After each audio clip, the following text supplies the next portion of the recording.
ngantuk kan, azan ya, berhenti dulu ya. Oke, minum dulu nggak apa-apa, Mbak Desi minum dulu nggak apa-apa, Mbak Desi. Azan masalahnya. Untuk ini kita mau bahas masalah 5 posisi kontrol kita sebagai guru.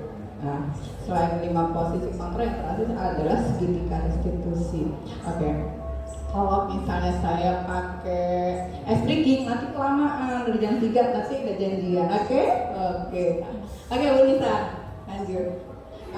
Jadi gini teman-teman, Diana Gozan itu dalam bukunya kan 1998 dia bilang gini, teman-teman guru itu udah pernah nanya belum sih sama dirinya, kira-kira pembelajarannya udah efektif belum ya?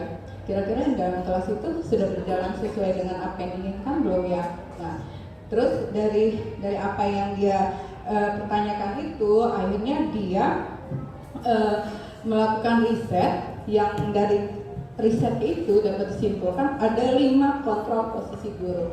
Ada penghukum, ada rasa bersalah, kemudian yang ketiga ada pemantau, kemudian ada teman, ada pemantau, dan ada manajer. Kalau dibahas satu-satu panjang, ini hanya sekilas yang mungkin bisa untuk refleksi ke diri kita akhirnya di mana sih kalau saya jadi guru, 5 posisi kontrolnya seperti apa. Oke, Winisa next.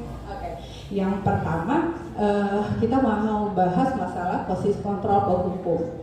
Di sini seorang penghukum bisa menggunakan hukuman fisik, bisa hukuman verbal. Kemudian orang-orang yang menjalankan posisi penghukum senantiasa mengatakan bahwa sekolah memerlukan sistem atau alat yang dapat lebih menekan murid-murid lebih dalam lagi. Jadi gini, kalau kita bahas masalah menghukum teman-teman, menghukum di sini bisa dikatakan ke fisik, bisa ke verbal. Yang sering terjadi, apalagi saya ya, saya bukan seorang guru baik, tapi saya seorang penghukum verbal pada dasarnya. Secara sengaja atau tidak sengaja kita sering bilang, kamu ini bisa nggak sih, gitu kan? Bego amat sih nak, secara spontanitas. Nah, kalau kita mau bahas secara idealnya itu sudah nggak baik. Nah, di sini si Gozan bilang bahwa penghukum itu, posisi kontrol guru sebagai penghukum itu tidak disarankan untuk kita lakukan, baik secara fisik maupun verbal. Biasanya guru-guru yang memiliki posisi kontrol guru ini biasanya mereka terikat pada suatu peraturan. Pokoknya nggak benar kalau nggak peraturan dia. Pokoknya Besti, saya punya aturan kayak gini, kamu telat, oke, nggak usah masuk, selesai. Pada dasarnya itu nggak baik. Itu masuk ke dalam hukuman verbal.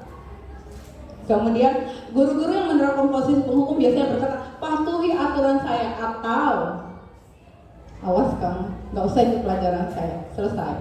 Itu yang sering terjadi. Atau kamu selalu aja salah, kamu lagi. Udah berapa kali saya bilang, gitu kan? Sering banget, termasuk saya nggak mencontoh sampel siapa, tapi saya secara pribadi itu sering mengatakan itu. Saya kalau mau kilas balik, saya adalah posisi kontrol guru penghukum, gitu. Next, Bu. Nah, guru seperti ini senantiasa percaya hanya ada satu cara agar pembelajaran lebih berhasil, yaitu dengan menuruti cara atau keinginan dia, si guru tersebut. Jadi kilas balik sama-sama untuk referensi diri masing-masing. Kadang kita coba gini, ya terserah, ini aturan udah saya buat.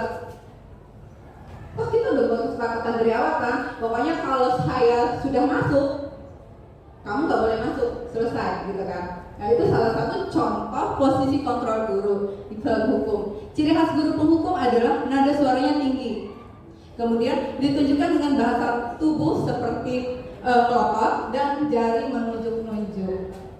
Sebenarnya tidak ada mengatakan bahwa saya adalah posisi kontrol guru penghukum, tapi secara tidak sengaja kita, kalau balik lagi ya ke diri saya, secara sengaja tidak sengaja, kalau saya kesel sama siswa otomatis secara nggak sengaja sebenarnya, tapi kita bisa balik lagi, oh saya ini penghukum atau seperti apa. Kemudian balik lagi Bu, ya konsekuensi logis teman-teman dari akibat penerapan peran kontrol penghukum adalah murid menjadi marah, mendendam, dan bersifat agresif. Identiknya memang murid tidak melawan kita, tapi lebih ke mendendam atau benci tepatnya gitu. Oke, lanjut Bu. Posisi kontrol membuat merasa bersalah. Ini adalah posisi kedua.